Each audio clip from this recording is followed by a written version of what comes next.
Viewers, আসসালামু আলাইকুম।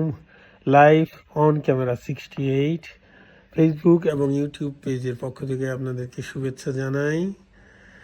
আমরা অনেক দিন পর আজ বরিশাল যাচ্ছি।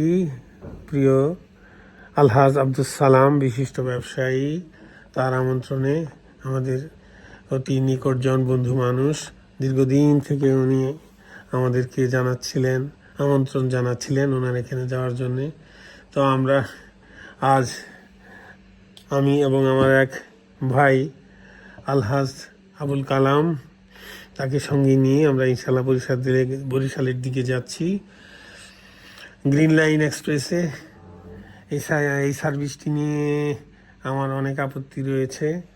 বরিশাল লাইনে এত নিম্নমানের সার্ভিস আমি খুব আহত হয়েছি। যাই হোক, যেহেতু আয়োজন করে ফেলেছি সেভাবেই যাচ্ছি এবং আশেপাশের দৃশ্যগুলো দেখতে দেখতে আমরা যেটুকু উপভোগ করব আপনাদের সাথে তা শেয়ার করছি ইনশাল্লাহ। চলুন যেতে থাকি।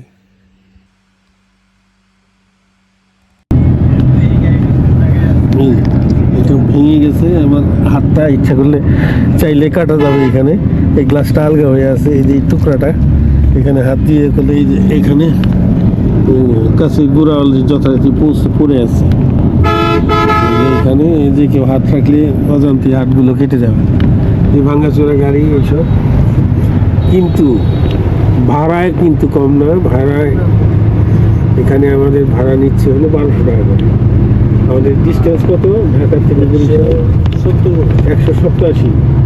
187 কিলোমিটার রাস্তা, 3 ঘন্টা 47 মিনিট টাইম দেখাচ্ছিল অ্যাজ পার অনলাইন। ভাড়া হলো গিয়ে এখানে 1200 টাকা। 187 কিলোমিটার রাস্তা, অথচ আমরা কক্সবাজার 400 কিলোমিটারের উপরে। এইখানে ভাড়া আমরা গণনা করলাম এই গ্রিন লাইনে, ওখানে আবার কম আছে। এইখানে একটা অজুহাত দেওয়া হয় যে এটা হলো আপনার এখানে যে টোল আছে, যে টোলের ব্যবস্থা আছে, টোল প্লাজাতে টোল বেশি দিতে হয়।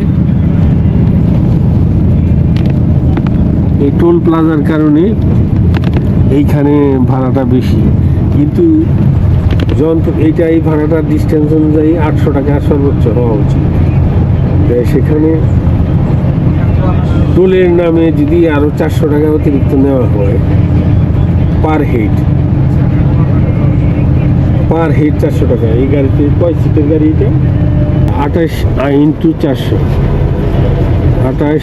400 যা হয় এই হলো এই এত টাকা। টোল কি এত টাকা লাগে? টোল কত হবে? 800 টাকা সর্বোচ্চ। এখন এই হলো অবস্থা। আপনারাই বিচার করে বললেন কতটা লজিক্যাল। যেহেতু জবাবদিহিতার একটু ঘাটতি আছে আমাদের দেশের যে কোনো স্থানে, এটা হয়। অনেক বলা বলি পরে গিয়ে তারপরে হয়তো একটা জবাবদিহিতার পরিস্থিতি তৈরি হয়, সেক্ষেত্রে তখন আর কি। যাই হোক, যাত্রাপথে এগুলো নিয়ে আর মন খারাপ করতে চাই না। এই ভাঙা কাজ দিয়ে আপনাদেরকে ভিডিও করে দেখাচ্ছি। ভাঙা দিয়ে সুন্দর ভিডিও। আমার সিটটা তালে তালে ভাঙাটাই করছে। এইখানে এই যে দেখেন কি অবস্থা।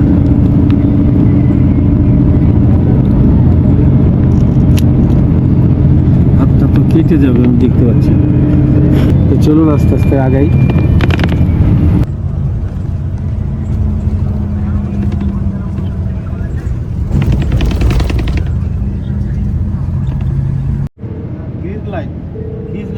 নতুল্লাবাদ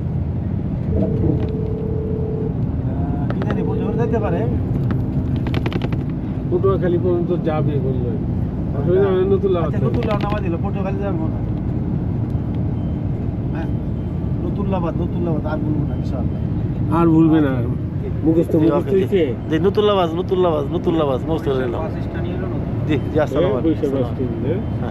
আচ্ছা জি, আসসালামু আলাইকুম। তাহলে এইবার আর ভয় নাই? না, ভয় নাই।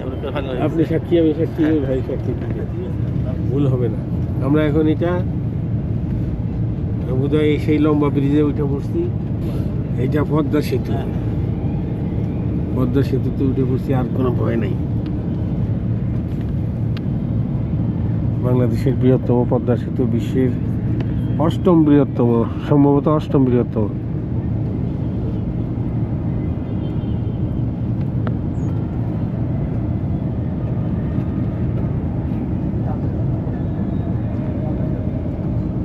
কুয়াশা দিচ্ছি না।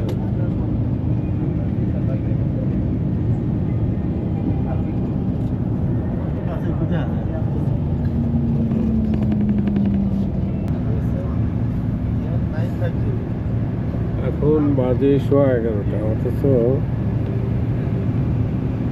চারিদিকে কুয়াশায় আচ্ছন্ন। এই এত বড় পদ্মা নদীর কিচ্ছু দেখা যাচ্ছে।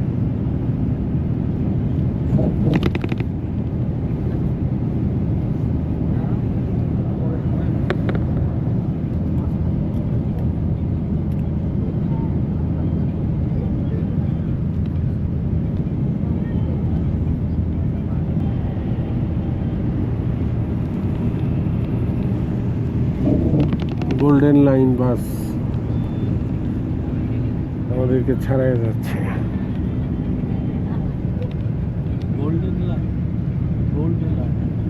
এখন হয়েছে কি, আপনার যদি একটু ছাড়াই না যায়, নাম করবে কিভাবে? ওরা বলবে যে গ্রিন লাইনকে পাস করে চলে যায়, গ্রিন লাইন যাইতে পারে। কথা তো ঠিক আছে, মিথ্যা সত্য কথাই তো। আমাদের সামনে তো চলে গেছে, এটার কোনো ইয়ে নাই। Gold line. গোল্ড লাইন এখন স্পিড কত আছে আমরা দেখতে পারি, তাই না?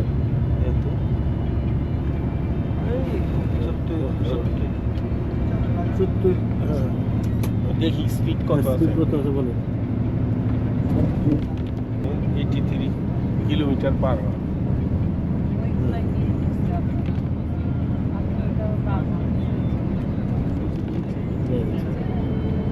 83 কিলোমিটার পার আওয়ার গতিতে যাচ্ছে। পদ্মা সেতু শেষ করে এখন নেমে যাচ্ছি।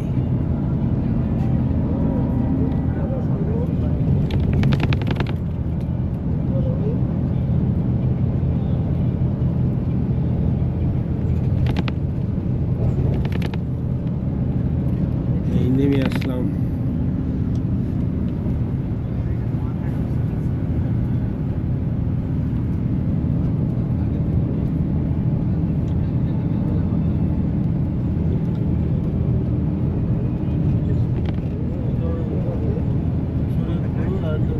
না মানে জায়গাটার নাম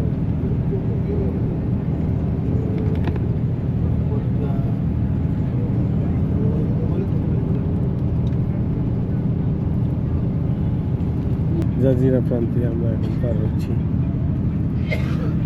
ভিউয়ার্স, বরিশাল পর্যন্ত আমাদের বাস জার্নির প্রায় শেষ পর্যায়ে আমরা চলে এসেছি। আমরা ইতিমধ্যে বরিশালে প্রবেশ করেছি। বরিশাল শহরতলিতে রয়েছি এখন। আস্তে আস্তে এগিয়ে যাচ্ছি। আমরা নতুল্লাবাদ বাস স্টপেজ, যেটা বরিশাল শহরের, এই গাড়িটা অলরেডি পটুয়াখালী পর্যন্ত যাবে। আমরা নতুল্লাবাদ বাস স্টপেজে নেমে যাব। সেখান থেকে সালাম ভাইয়ের পাঠানো গাড়িতে করে ইনশাল্লাহ তার বাড়িতে যাব। ভিউয়ার্স, পরবর্তীতে দেখা হবে ইনশাল্লাহ। আজ সবাই ভালো থাকুন, সুস্থ থাকুন, আমার এই পেজের সাথেই থাকুন। ধন্যবাদ।